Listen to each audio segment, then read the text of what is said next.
Austin Matthews is a Leaf. Yeah, he's actually been that for a while, but I'm still not used to it. John Tavares is a Leaf. He just got here, but I'm actually getting used to that pretty quick. And the Leafs, so far, are undefeated. Totally. Yeah, I mean, they got outshot by a lot, and it was kind of concerning, but totally. This is our 12th season doing this. Do you remember the first 9? Yeah, I cry a lot in the shower. Yeah, first game of the season, let's maybe not get picky and choosy about our wins. Hi! Victory, puppy! I have no idea what I'm doing. God, this team is ruining my life! Victory, puppies, boys! Oh, the first of many! You guys are gonna get big and fat, yeah! And John Tavares is a Leaf, and Austin Matthews is a Leaf! Isn't this wonderful? High five for Austin! Yeah! Iggy, it's over. Your segment's done. Are you hosting now? Well, alright, what did you see? I thought Lindholm had a good game, too.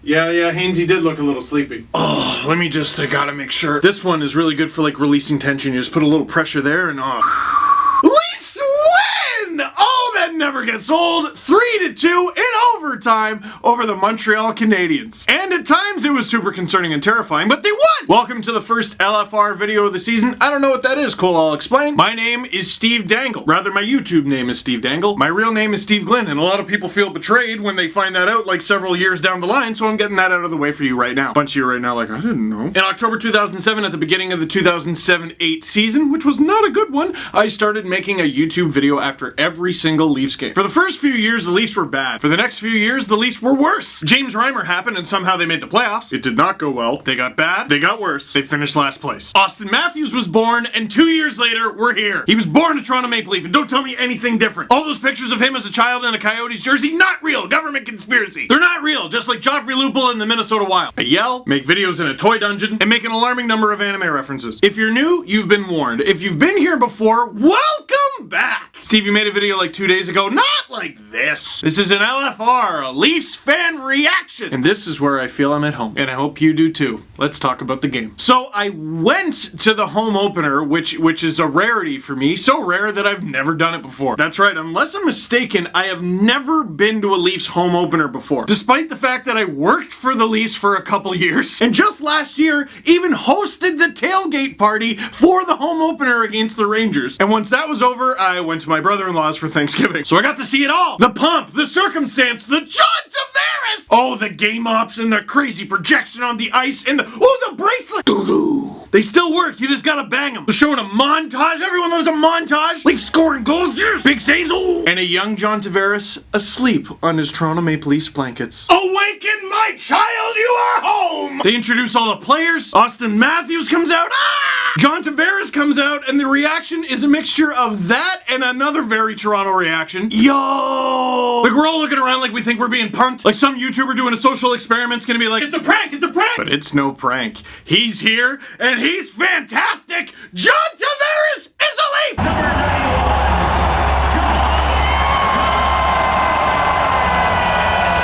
he was there, Matthews was there, the whole rest of the roster was there. Babcock and Shanahan and Dubas with his glasses. And most importantly, my wife, Mrs. Dangle. The Leafs win like 80% of the games she goes to, maybe more, it's ridiculous. Martina Ortiz-Luis doing the anthem. If you don't sing it like her, you're wrong. Gotta do that note change on the way it builds, and you're like, the crescendo's coming. And she does that, and you're like, my larynx exploded. Everything was as it should be.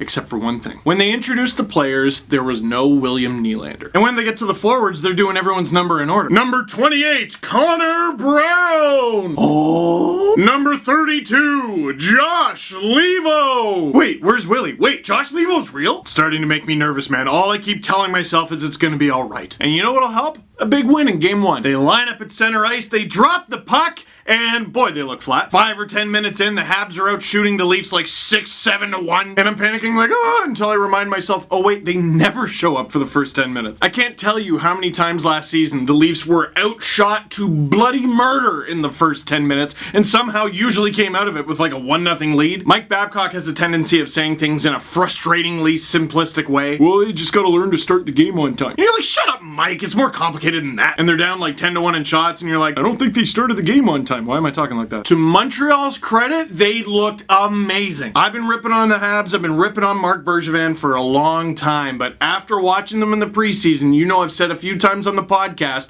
this team is impressive. Look, their roster on paper is not good, but when in doubt, go young and go fast. The Devils did it last year, and how many of you had them making the playoffs game 1? Heck, the Leafs did it 2 years ago, just a couple months removed from having Brooks Laich as their number 2 center. You know who's not young and fast? Carl Alzner. This is ruthless. Carl Alzner, veteran, huge contract. The Habs have multiple serious injuries on D. David Schlemko, oh yeah, Shea Weber, scratched in the opener, and in the process, snapping a 600-plus game Ironman streak. Claude Julien is not here to play games, he's here to win them. And if you're wondering as to whether or not the Habs got the message, all you gotta do is watch this game. Fast, zooming, zipping all around the ice. Freddie Anderson had to be sharp early, but the Habs strike first. Ironically, using speed to beat an older, slower Leafs player. Ron Hainsey attacks the puck at center ice. He, should not have. Lehkonen breezes by him. Morgan Riley is back for Lehkonen, and that's wonderful, and Tyler Ennis is back as well, but his back is turned to Paul Byron. He hasn't quite picked up on the pickle that Hainsey has put them in yet. Lehkonen is able to give it to a wide open Paul Byron. He doesn't get the shot off, but the puck ends up behind the net. Lehkonen grabs it, quick wrap around, and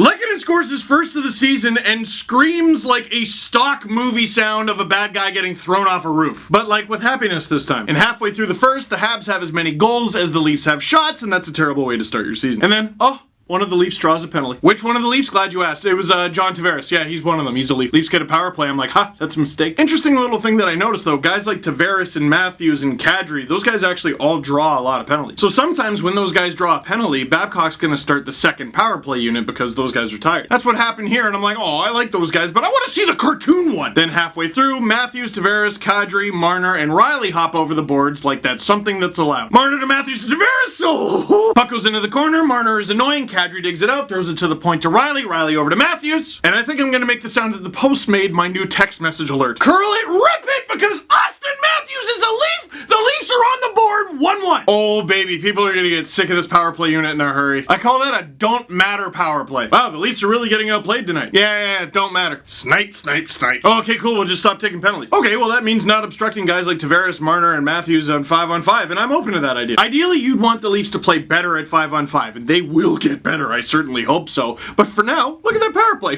Don't matter. The Leafs catch up in the shot column as they often do, but Freddie still had to be sharp. It's 1-1 after 1. Second period, the Leafs are on the power play again. You guys should probably stop doing that. Ennis DeMarlo stopped, and you're like, that's a bummer, until you realize that's the second unit, and it's not even the best version of it because they don't have Nylander yet. Tavares gives it to Kadri for a ripper, and Price stops it this time. He didn't in the preseason. Kasperi Kapanen and Andreas Janssen have a great 2-on-1, great chemistry. The puck goes wide. Kadri across the Levo, robbed! And it was a well-placed shot by Levo. He meant to go 5-hole, but Price is able to slide post to post in the splits. And I'm looking at Carey Price like, he might be back. Late in the frame, Kadri passes to Levo? Nope, Tavares gets it. He breaks into the slot. Why do you have to do that to Matthew Pekka? Why did he have to do that to Carey Price? Wicked shot. It goes in, and I don't know if I've told you this before, but John Tavares is a Leaf! I almost passed out when I screamed. Such an exciting thing about like Tavares and Matthews and a lot of guys on this team is you don't gotta pick a special spot to score from. Always pass it,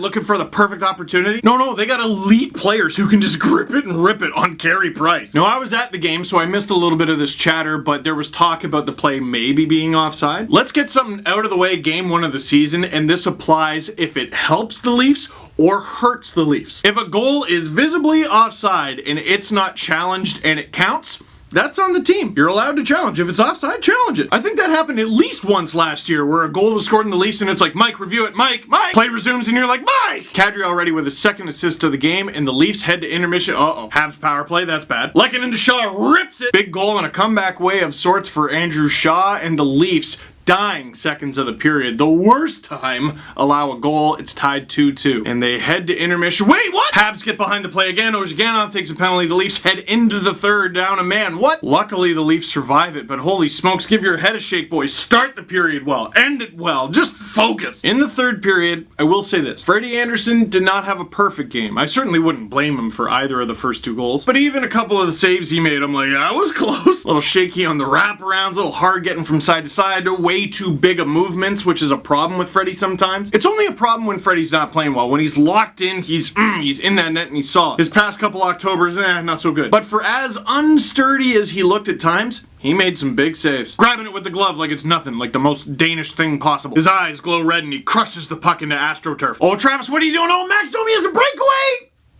He caught him? Wow. Okay, you know how I said if it doesn't look that good on paper, your best bet is to go young and fast? You know what doesn't look good on paper? The Leafs defense. You know who makes mistakes? Young guy. You know who's young? Travis Dermott. If you're gonna make mistakes, you better be fast. Dermott is that as well. Kind of pulling like a little dad trick on him. Tap him on the shoulder on one side and pick the puck off on the other. Habs almost backhanded into the wide open net. Dying second, Zaitsev puts it on from the point. There's a rebound, Kapanen. No! Tense yet goalless third period. We head to 3-on-3 overtime. And then a funny moment happened. Mrs. Dangle goes, who are the Leafs gonna use in overtime? And I just go, whoever they want. Sure enough, here's the overtime winner. Jake Gardiner has the puck. Marlowe's also on the ice. He gets back onside. John Tavares gets bored and leaves and is replaced by Austin Matthews. Gardiner catches the Habs in a line change, gives the puck to Marlowe. Matthews streaks between Lehkonen and Petrie. Puck on his stick, and you know what it is. Austin Matthews scores his second of the game, and the Leafs win. You don't gotta call it a great win, you just gotta call it a win. And get a load of this goofiness. This is Austin Matthews' third season in the NHL, so he's played in 3 season openers,